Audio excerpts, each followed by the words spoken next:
Yeah, Linda. So, as we spoke, I was so excited to come on the show.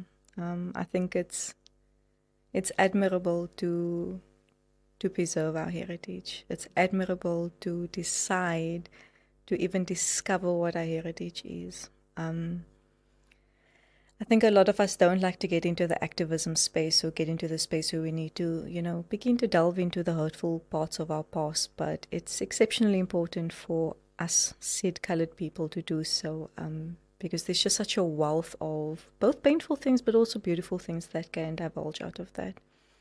And that being said, Linda, putting together this Kaapsekhoi tea came from that place of pain. Um, Initially, it started off as, something very political. I had a lot of people say to me, you need to focus on the tea, you can't make it political. But I don't think we, as Indigenous people or descendants of Indigenous people, actually have the choice to put that away because it is intrinsically part of the reason why we are not identified as Indigenous people. You know, when I look at the archives of our families, I did a little bit of research and went to our Cape archives. I haven't really gotten far, but I just touched the surface. But it was painful to see that just my grandparents and their grandparents and their great grandparents, that you would go from being under the hood of your tribe and then suddenly being Gemeng and then suddenly being Buster and then being just colored. And 1950 is not that far back. It could have been the date of your grandparents' parents. That could have been the time that they were born into, and they were labeled. They came into this world as unidentifiable, basically. And so, really, Kaapsekhoi Teas is a conversation, as Yendor, who you'll meet later, would say. It's this conversation that we're needing to have, but we're having it via this cup of tea. And so the flavors that you'll find in this tea is buchu, something that we all know. That doesn't masa is, doesn't omasa is, the kom van auntie so and so. You can go down the street and the eye is busy selling that to you in a little bundle. This is part of us. It never left us. This 400 years since the European settlers came to our seas. It never left us. It has remained. And there's so many other beautiful stuff that has remained. And so the combinations that you'll find in these Kaapsekhoi teas is the base of it will be buchu. It's mixed with rooibos. And then our apple flavor has sun-dried apples along with frankincense resin. Die goed wat hulle so berook het in die kerk. Jy kan dit eet. And then our hibiscus flavor again is the buchu that has the rooibos at the base. It's got sun-dried hibiscus petals and then myrrh. Eens dat hy goed wat so gerook het in die kerk. So, Linda, that is basically the flavors. But let me just tell you a little bit of history. My mother still stays in East River. And I stayed in East River, I think, for only about 4 years. Trying to do business in East River. I was freelancing, I was doing a lot of other work, but in my time of staying in East River, and I'm just going to diverge again, into this coloredness, into this identity crisis that we're sitting in. I can count that at least twice over, I have had bloodstains on my hands from trying to save a young man from passing away because of some form of gang-related violence or being stabbed at a party. I spent some time with my mother over the weekend, and she looks at me with tears in her eyes and she says, 3 young men were shot last night, coming from soccer. I don't know everything about the story, but she came back to me, a few minutes later with tears in her eyes, and she says, I don't feel safe. I want to move. We went to a fundraiser later the evening, and, we were in River. We weren't even in East River, but there we had a moment of silence for the young girl that was found at the canal, this past week in East River. And you think to yourself, can anything good come out of East River? Can anything good come out of our community? Can anything good come out of coloredness? Can anything good come out of who we are as a people? And my response to that, Linda, is yes. It's going to be difficult. It's going to cost us tears. It's going to cost us pain. It's going to be financial sacrifice. And there isn't even finances to start with. But we have stories. And we have family stories. And we've got family recipes. And we've got family secrets. And if you can tap into the uniqueness of your family story, there's a product that can be birthed there.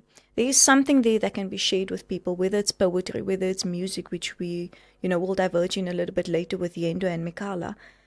You have something within you that brings benefit into your community, but also brings benefit into the economy, and you can participate with those things. And so, if anybody thinks, Kaapsekhoi happened because you studied or because you have money, no, that's not how it started. It started with buying a box of buchu.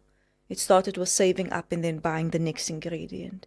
It started with saving up and then selling that tea and then buying the boxes. And then once we had sufficient boxes and we could resell that, we then bought other tea bags. And then once we were able to buy the tea bags, we changed the packaging or we changed the sticker. And then when the money comes in from selling those 5 products, you build another 10. And then when you're done selling those 10 products, you shift things around and you take people's advice on, well, we prefer this box versus that box. And that's really what this 3 years has been like. We've been building basically off the back of having absolutely no money, but supporting local, supporting the vendor, establishing these relationships and then saying, let's do this together, let's do it slowly. So yes, Linda, Kaapsekhoi Teas is a story of you and me, is a story of our ancestors, is a story of our community. It is saying, what is my story, what is my family lineage, and how do I take that and I say, what beauty can I create out of this pain? How can I propel this pain into prosperity, into purpose? And so on the 2nd of March, volgende week Saterdag, gaan ons 'n bietjie partytjie.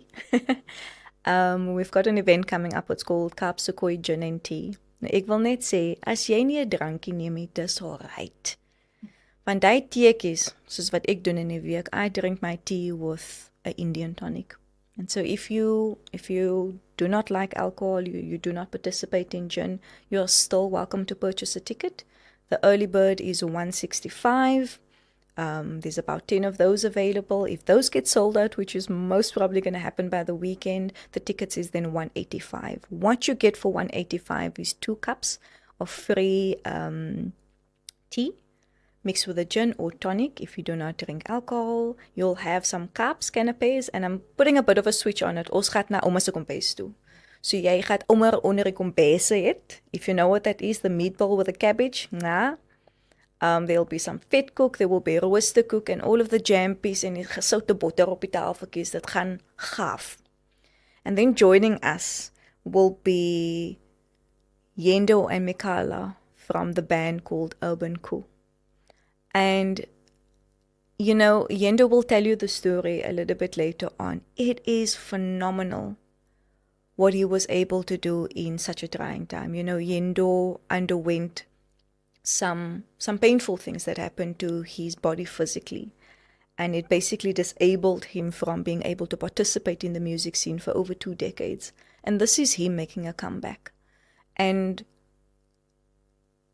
it is not even just with pride, but it is with great humility to be able to host Yendor and Mikala because they are tenacious.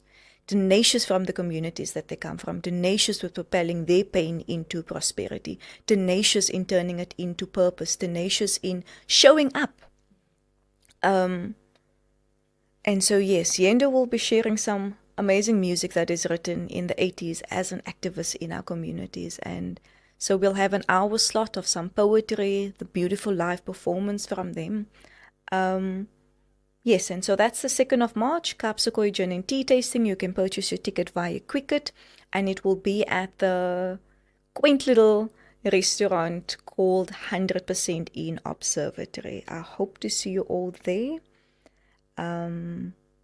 Yes, you'll have an opportunity to speak with myself, to speak to Yendor, to speak to Mikala, to just engage with the greater part of the community, but also your other African brothers and sisters who are inquisitive to understand colored culture, but also coloreds finding their indigeneity.